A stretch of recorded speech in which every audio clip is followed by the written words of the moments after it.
अस्सलाम वालेकुम। मेरा नाम फ़हीम अख्तर है और आप देख रहे हैं मालेगांव टीवी यूट्यूब चैनल। दोस्तों, आज मैं वानी समाज के ऊपर वीडियो शूट कर रहा हूँ।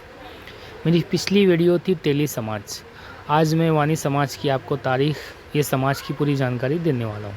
ये समाज कब मालेगांव में आया था और कैसे यहाँ पर अपना कारोबार शुरू किया, आज मैं आपको बताने वाला हूँ। शुरू करते हैं दोस्तों। वानी समाज, शाखिया वानी समाज का ताल्लुक़ बुनियादी तौर पर राजस्थान या राजपूताना से है। बताते हैं कि 16वीं सदी में जब अकबर आज़म ने राजपूताना को फ़तेह किया, उस वक्त वानी लोग राजस्थान के मुख्तलिफ़ मकामात, ख़ास तौर पर मेवाड़ के इलाकों से तर्क वतन करके निकले। यानी कि जब अकबर आज़म ने फ़तेह किया था राजपूताना, तो वहाँ के जो वानी समाज के लोग थे वो तर्क वतन करके निकले, यानी कि वो वतन छोड़ करके निकले कहीं दूसरी जगह। उर्दू ज़बान में उसको हिजरत कहते हैं। उस वक्त महाराष्ट्र का इलाका खानदेश नहायती तरक्की याफ्ता था। रोज़गार और कारोबार के बेशुमार मौके दस्तयाब थे। ये लोग धुले और जलगांव के ज़िले में दूर दूर तक फैल गए।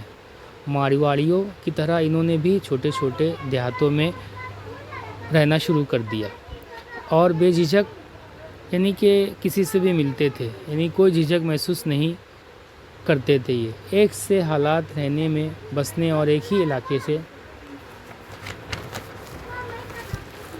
इलाके की होने की वजह से मारवाड़ियों और वानियों की आदतें और बर्ताव में एकसानियत दिखाई देती है। मसलन दोनों के किफ़ायती शुआर होते हैं, धंधा बिजनेस बारीकी से करते हैं और सबसे घुल मिलकर रहते हैं। खानदेश की ताराजी के बाद इनकी एक बड़ी तादाद नासिक ज़िले के मुख्तलिफ़ मकामात पर फैल गई।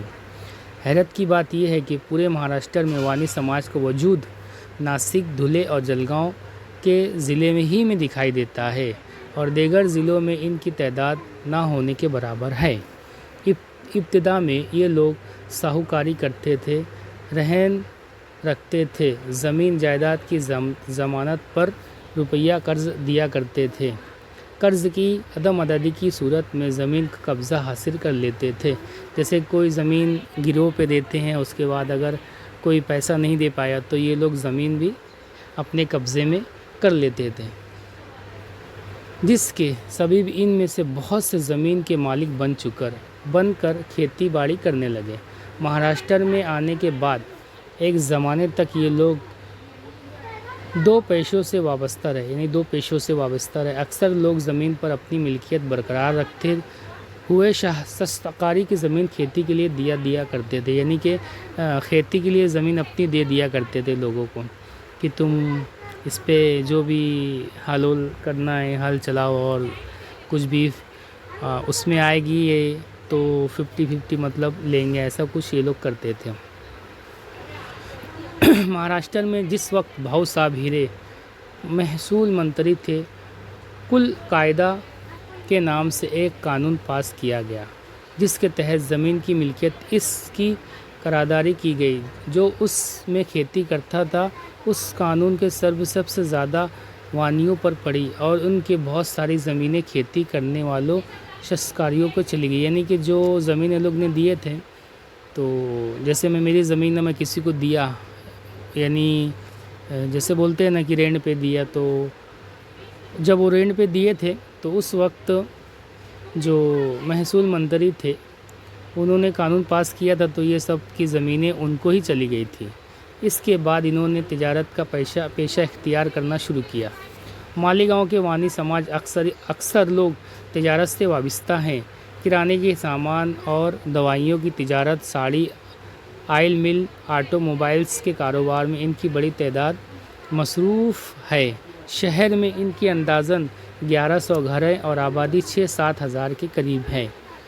शाखिया वानी समाज में इकाई नहीं दिखाई देती है, यानी कि वानी समाज में इकाई नहीं दिखाई देती है। बरादरी के मसाइल के हल के लिए, तरक्की के लिए मालेगांव के दीगर बरादरियों की सिर्फ़ एक तंजीम है, लेकिन वानी समाज में मालेगांव शहर, संगमेश्वर और कैंप के 3 अलहदा तंजीमें हैं।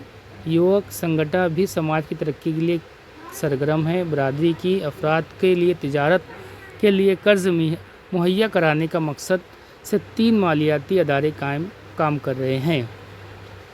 ادارے کا نام ہے، پہلا سری رام ناگرک پتھ سنستھا، دوسرا یوگیشور گرامین وکاس شیتی پتھ سنستھا، 3 سدھی ونائک پتھ سنستھا۔